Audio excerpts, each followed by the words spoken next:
৭২-এ পঞ্চম উইকেটের পতন, ৭৭ রানে ৬ উইকেট। খেলা তখন ১২.৪ ওভারে।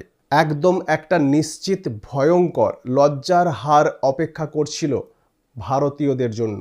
কিন্তু তারপরেই পাল্টা আঘাত। প্রথম দিনেই প্রায় ওয়ার্ল্ড কাপ থেকে ছিটকে পড়ে যাচ্ছিল টিম ইন্ডিয়া। এর থেকে বাজে ব্যাটিং আর কি হতে পারে?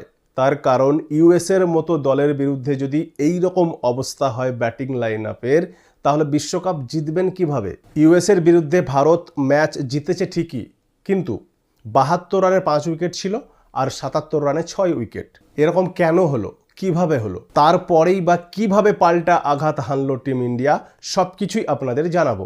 সত্যি কথা বলতে ইউএসের বোলাররা ভারতের গোটা ব্যাটিং লাইন আপের আসল রূপটা তুলে ধরেছে। নিউজিল্যান্ড সিরিজে কথা উঠেছিল যে টিম ইন্ডিয়ার ব্যাটসম্যানরা কেউ ব্যাটসম্যান নয়, এরা এক একটা দানব। ইউএসএ, নামিবিয়া, নেদারল্যান্ডসের বিরুদ্ধে এরা প্রত্যেকটা ম্যাচেই নাকি ৩০০+ স্কোর করবে। কিন্তু আজ ইউএসের বোলাররা বুঝিয়ে দিয়েছে ভারতীয় দল বর্তমানে কোথায় দাঁড়িয়ে আছে।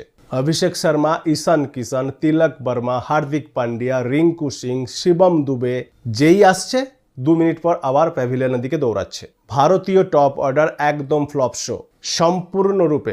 সম্পূর্ণরূপে ব্যর্থতায় ভরা পারফরমেন্স করেছে। একসময় ভারতের স্কোর ছিল ৭৭, ৬ উইকেটে ১২.৪ ওভার পরে, অর্থাৎ ১৩ ওভারে ৭৭ রানে ৬ জন ব্যাটসম্যান আউট। এই অবস্থা করেছিল ইউএসের বোলাররা আমাদের ব্যাটসম্যানদের সামনে, যারা পেশায় এক একজন ইঞ্জিনিয়ার, কেউ আবার প্রাইভেট কোম্পানিতে চাকরি করে। তারা কেউই পেশাদার ক্রিকেটার নয়। তারা বুঝিয়ে দিয়েছে ভারতের বিরুদ্ধেও যদি সঠিক প্ল্যানিং নিয়ে বোলিং করা যায় তাহলে ভারতকে আটকানো সম্ভব। টপ অর্ডার তো সবাইকে হতাশ করেছেই, এরকমভাবে খেললে ম্যাচ জেতা তো দূরের কথা, কোনো কিছুই হবে না। তবে এই দুর্দিনে ভাই কাজে এসেছে ভারতীয় দলের ব্যাটিং লাইন আপের ডেপথ, ব্যাটিং লাইন আপের যে গভীরতা, সেটা কিন্তু কাজে লেগেছে। আর ঠিক এখানেই সূর্যকুমার যাদব ভারতকে একটা সুন্দর জয় উপহার দিয়েছে। ক্যাপ্টেন স্কাই এবং ভাইস ক্যাপ্টেন অক্ষর প্যাটেল মিলে এই যাত্রা ভারতকে বাঁচিয়ে নিয়েছে।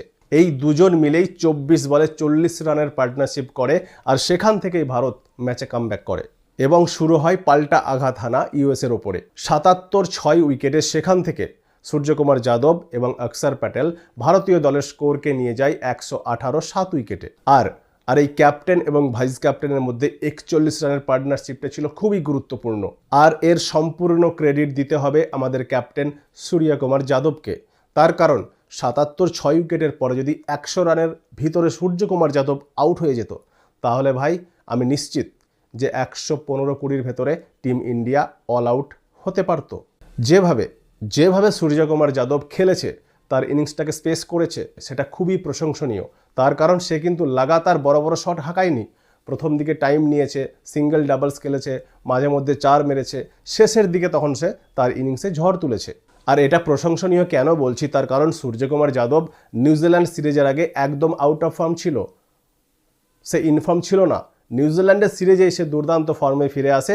তার ফলস্বরূপ আমরা বিশ্বকাপের প্রথম ম্যাচেই ভারতের যখন অবস্থা খুব খারাপ, সেই সময় তার ব্যাট থেকে একটা সুন্দর ৮৪ রানের একটা ম্যাচ উইনিং ইনিংস আমরা উপহার পেলাম। সেই জন্য আমি বারবার বলেছি ক্যাপ্টেনের ফর্মে ফিরে আসা খুবই প্রয়োজন। তার কারণ ক্যাপ্টেন যে রানটা করলো, এতে গোটা টিমের মনোবল বাড়বে। এই ৪৯ বলে ৮৪ রানের একটা অনবদ্য ইনিংসের ফলেই ভারতের দলের স্কোর ১৬১ পর্যন্ত পৌঁছায়। ক্যাপ্টেনের ব্যাট থেকে যদি আজকে এই রানটা না আসতো, তাহলে ভারতীয় টিম আজকে কোথায় দাঁড়িয়ে থাকতো আপনি কল্পনাও করতে পারতেন না। ক্যাপ্টেন স্কাই শুধু বিশ্বকাপের একটা ম্যাচ জেতায়নি, ভারতীয় দলকে ধ্বংসের হাত থেকে বাঁচিয়ে নিয়েছে, ভারতীয়দের মান সম্মান রক্ষা করেছে। তবে এই সিচুয়েশনটা, এই পরিস্থিতিটা বিশ্বকাপের আগে ভারতীয় দলের সাথে হওয়ার খুবই প্রয়োজন ছিল। তার কারণ এটা একটা ওয়েক আপ কল ছিল আমাদের প্লেয়ারদের জন্য, আমাদের ব্যাটসম্যানদের জন্য। তার কারণ আমরা দেখেছি পিচে কিন্তু বোলার্সদের জন্য কোনো সাহায্য ছিল না। আমরা এমন কোনো বল দেখিনি, স্পিনারের কোনো বল দেখিনি যেটা একদম পড়ে খুব জোরে টার্ন করে ভেতরের দিকে এলো, বা ফাস্ট বোলারদের কোনো সুইংও আমরা দেখতে পাইনি, বা এমন কোনো বল দেখতে পাইনি যে অফ স্টাম্প থেকে পড়ে একদম কাট করে সজোরে ভিতরে ঢুকে মিডল স্টাম্পে আঘাত এনেছে, সেরকম বলও কিন্তু আমরা দেখতে পাইনি।